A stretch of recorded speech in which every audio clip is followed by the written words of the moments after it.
as we are moving towards the end of Unit 2, Business 201, Principles of Marketing with Professor Joe Lane.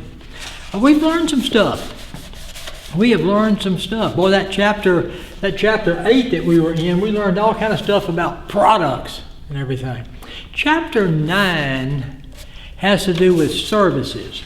Now, products can be experiences, ideas, goods, or services. But for the most part, when I talk about marketing, we talk about there being an exchange. And when I talk about there being an exchange, I say there's an exchange of goods and services for money. Most of the time when we're talking about products, we talk about goods and services. I know we know this, we probably have mentioned it, but let's differentiate between goods and services. That's a good. This is a good. My shoes are goods. So goods are things that you can hold, you can feel, you can use, you can drive, you can throw, you can wear. You know what goods are. Goods are goods. Services are things that are provided to you. Income tax service. A dentist puts a filling in your tooth. That's a service. A car wash is a service. Now, some things we know are goods. That's a good. Some things we know are a service.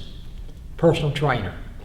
But a lot of things are kind of a little bit of one and a little bit of the other. So a lot of things have a mixture of goods and services in them.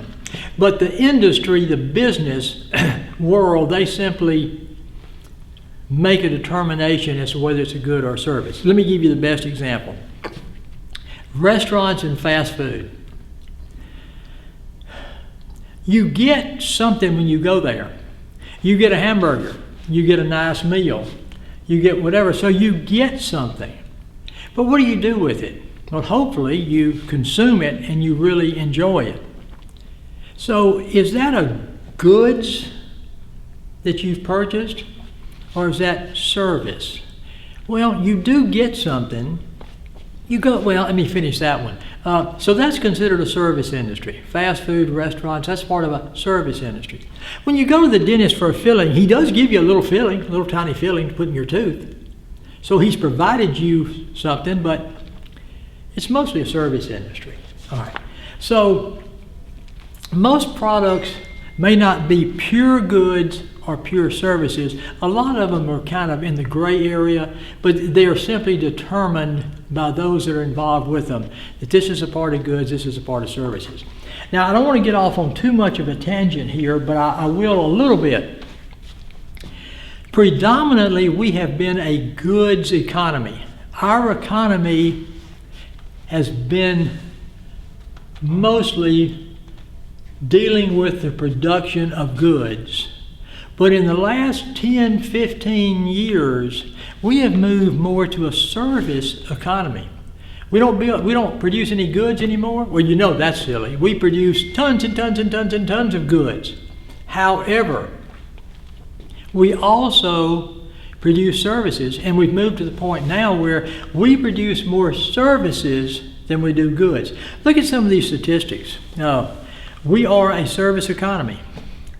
78% of the gross domestic product, that's the total value of everything produced in America. All products produced in America, 78% of them are services. 77% of total employment is in the service industry. So it's kind of a big deal that we are predominantly a service economy.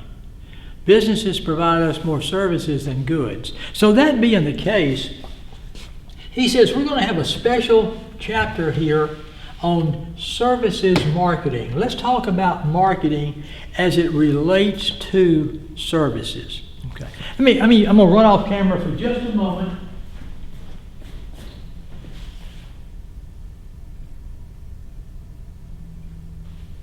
My All right, I'm headed back. I'm running, dead run. I'm here. My phone was doing a lot of dinging, and I wasn't sure if it was something that much. It was something that I needed to attend to, but it's not. It's not. So that's good.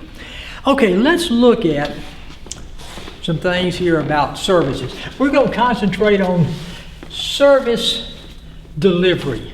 Talk about the fact that services makes up the majority of our economy. Wow. Characteristics of services. What makes services different from goods? I'd like for you to know this. I want you to be familiar with not all products are pure goods, pure services. There are a lot of them in a gray area.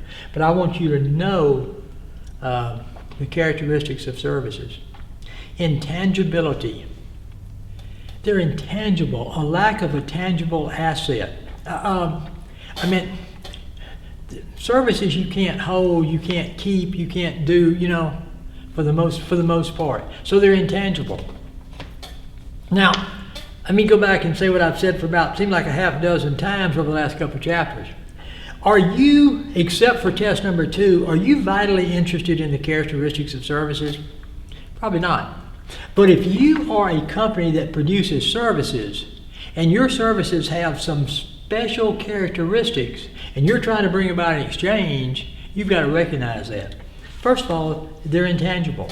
They're not a tangible asset like this. Secondly, they are perishable. You can't inventory or store them. I'm sitting on this stool here. This stool was manufactured. It may have stayed in a warehouse for a while. It's going to last for probably a long time. Services are perishable. If you didn't go to the Super Bowl last year, you can't go. It's over. You can watch it on TV or you can watch a rerun or something, but if you didn't make it to that concert, you can't go. Not live. Okay? So so services are intangible, they lack tangibility, and services are perishable. So what does that mean? That means that once it's done, it's done. Wow. So probably this morning, a Delta airline flew into the Monroe Airport and headed for Atlanta. That trip's over. Delta can't go back and say, I need to make more money on that trip from Monroe to Atlanta. Whatever's made is made. That trip's done. It's perishable. It doesn't last. Inseparability. Most times, the production and the consumption come at about the same time. When you go to the dentist and get the filling, that all happens kind of simultaneously. When you go to the restaurant and you eat the food, that all kind of happens simultaneously.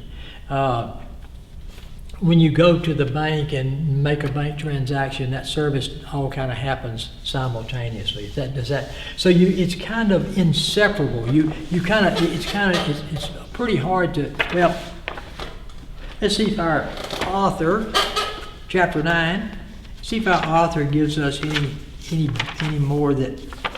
Since these are no items, let me make sure that I'm not leaving anything out for you. Inseparable, simultaneous production and consumption of a service. The restaurant prepares the food for a customer when it's ordered. The customer consumes the food at the restaurant, and the consumer's perception of quality will be partly due to the customer's interaction with the restaurant. Pretty much what we said. The production and the consumption happen pretty close together. The production of this stool and the purchase of it could have been a lot of time apart. But, okay, I think I'm beating that to death. So, characteristics of services. Services are intangible, they have intangibility, they have perishability, they have inseparability, and they have variability. If they produced 1,000 of these stools, there probably wasn't much difference in all of them. Unless something really weird happened, the quality of all these stools were very close to the quality of all the other stools they produced. Does that make sense? Okay. You go to the restaurant. Could the quality be very variable? Could that service be very good sometimes, poor sometimes? It's pretty easy to be able to take care of. I don't know if you can see this, Stu, or not. Stu, okay. It's very easy for a company to do the things they have to do to keep a very stable, very good quality of product. The quality is not going to vary very much on this, but can the quality of services vary greatly? Yes. What do you want? You want good service all the time. Is that going to be important to those marketers? The answer is yes. Random level of service quality. Wow. You get the food's not cooked right. The waiter or waitress is not good. By the way, this is just free. A lot of these people that provide services, be nice to them. Be nice to them. Most of those are pretty hard jobs. You know, we think right now with this COVID-19, think of all the people in the healthcare industry. Pretty tough jobs. Let's talk about those people in the fast food industry. That's pretty tough jobs. And I talk to students sometimes, and they'll talk about that they've been a waiter or a waitress if they've worked in fast food, or they've worked in a service industry. They said, man, sometimes customers are so mean and so nasty to us. You know, they're just in a bad mood and they want to take it out on somebody, and they know they can take it out on us. Because, well, you know, what can we do? You can't throw the food on them. So, turn over a new leaf to be even nicer to people who provide service. Now, sometimes if you really have some terrible service and that needs to be addressed, it's okay, but generally speaking, these service people, they're working pretty hard. Okay, that was free. That was free. That's not a be familiar with or a no. I do want you to know the characteristics of services. Okay. The purchase process for services. How are services purchased? Now let's look at the handout. Pre-purchase phase. This is before you purchase the service. You evaluate your alternatives. You know, now you can evaluate them maybe internally. You can evaluate them externally. You're getting ready to go to Florida on vacation. You know, you're going to evaluate your alternatives. Where in Florida are you going to go? You may do some internal things, get on the internet, look at things. You may talk to some of your friends, some external type of things. All right, so the pre-purchase phase is when you evaluate your alternatives. The services encounter is when you actually have the interaction. You go to Florida, Tampa, Florida, for your vacation, okay? And then you have the post-purchase phase. What was the level of satisfaction or dissatisfaction that you had? Were you satisfied with your purchase? Were you satisfied with your vacation? Does the company that sold you that vacation package, do they want you to be satisfied? Not really. They want you to be really satisfied. They want it to be such a good experience, you'd do it again. Okay? So I want you to be familiar with the purchase process for services. The pre-purchase phase where you're evaluating alternatives. The service encounter where you have the actual interaction. The service takes place. You're in Florida. Then the post-purchase phase when you evaluate the quality of the service. How satisfied or dissatisfied were you? Now, something else I want you to be familiar with, where you see where he talks about technical service quality and functional service quality. This is the way you normally evaluate the service. Technical service quality means you evaluate it from the outcome. It was great. It was good, wonderful. The functional service quality is the process whereby the service was performed. Okay. So normally you're going to evaluate a service by the processes, and you're going to evaluate the service by the outcome.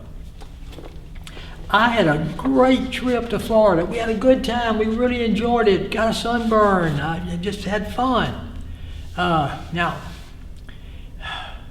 the hotel was not the best. We had a little bit of problem with that, a lot of noise and that sort of thing, and you know, they were a little slow with things. So your outcome was great, but your outcome is made up of a number of processes that happen as a part of your vacation to Florida. Your trip there, your trip back, your hotel stay, the beach, the restaurants, the food, other things that you wanted to do besides, you know, be on the beach. So there's a processes involved there. So you're gonna do a technical service quality where you evaluate the service by outcome, and then you're going to do a functional service quality where you evaluate the process. Okay. Be familiar with that. Measuring the service quality. He talks about the gap theory, a difference between the expectations and the evaluation. That it wasn't all that you wanted it to be. Okay. Now, you weren't as satisfied as you wanted to be with the trip. There was a service failure. Service is either poorly performed or not at all. Now, there are some things that you're going to be disappointed about, but you understand. If you went to Florida and you had a nice hotel, all that sort of thing, but it rained every day, so you really couldn't get out on the beach and enjoy the beach like you wanted to. Were you dissatisfied with your vacation to Florida? Yeah, you were. But was it the people providing the services, was it their fault? No. They had no control over the weather. But what about those things that could be controlled? There were service failures. Either the service was poorly performed or performed not at all. Is it important for businesses to try to recover from that? See, service recovery, process of attempting to regain a customer's confidence after a service failure. Now, here's a question I have for you. If you took a trip to Florida and it really wasn't all you expected it to be, you were not really satisfied with the vacation. The folks that provided you that vacation and everything, is all lost? Have they lost you as a customer? Can they recover you at all? Are you just going to leave there and talk bad about them forever and ever and ever? Well, here's the thing about it. We are kind of a forgiving people. We like to give folks a second chance. That's part of our culture for a lot of us. So one thing that businesses need to be aware of is if they have a service failure, the food was really bad. You went to a restaurant, you were expecting something really good, and the food wasn't very good and the service was even worse. And it's like, that's terrible. All right. Service recovery. Process of attempting to regain a customer's confidence after a service failure. Be familiar as we are evaluating and you have a customer failure. Be familiar with what service failures and service recoveries, those two things. Next thing, service firms must remember that a service failure does not automatically result in a firm switch and negative behavior and word of mouth communications. Customers can be recovered. Okay? Now, so let's talk about that. You go to that restaurant. It's bad. Bad service, bad food. As you're sitting there and you're getting ready to leave, what could happen that can make you feel better about that? What if the manager came to your table because it was obvious you were not happy? What if the manager came to your table and said, "We're really sorry, but what you ordered, we have a brand new chef and they just cooked it poorly. We really hate that. And the waitress that is waiting on you is new also. It's just kind of a perfect storm. We're so sorry that this happened. We won't charge you for this meal. And we'll give you, let me give you this for a 50% discount on everything of your purchases when you come back to see us again." Might you come back? Yeah, you might. First of all, the fact that they admitted it, that's a big deal. And they said, "Hey, look, we blew it, we're sorry." And then to say, "Hey, I can come back again and I can buy that meal at 50%, especially if that manager has a something that they've signed off on themselves." That's pretty neat. Right. So you can have a service recovery if you work at it. Now, first of all, you don't want to have a service failure and a service recovery. You want to work really, really, really hard as a marketer for all those things that you have control over. You don't have control over the weather, but you do have control over your business, whatever that business is. You do have control over the restaurant, you have control over the rooms and the cleanliness, and you have control over things like that. You want to make sure you have control over the attitude of your employees. You want to do everything you can for that person to say, that was great. You know, we've got some, I guess we do, they're actually relatives related by marriage. There's a couple of places, I know there's one place in North Carolina. They go every year.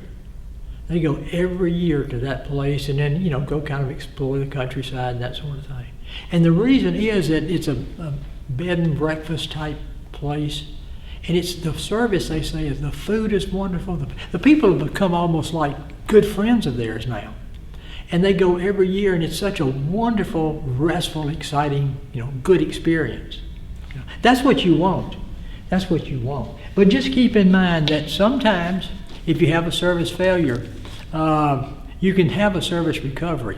But you have to work at it. Something else you might do, you may really apologize for something, and you might ask them. Now, you have to be careful here because you're either going to make the situation better or worse.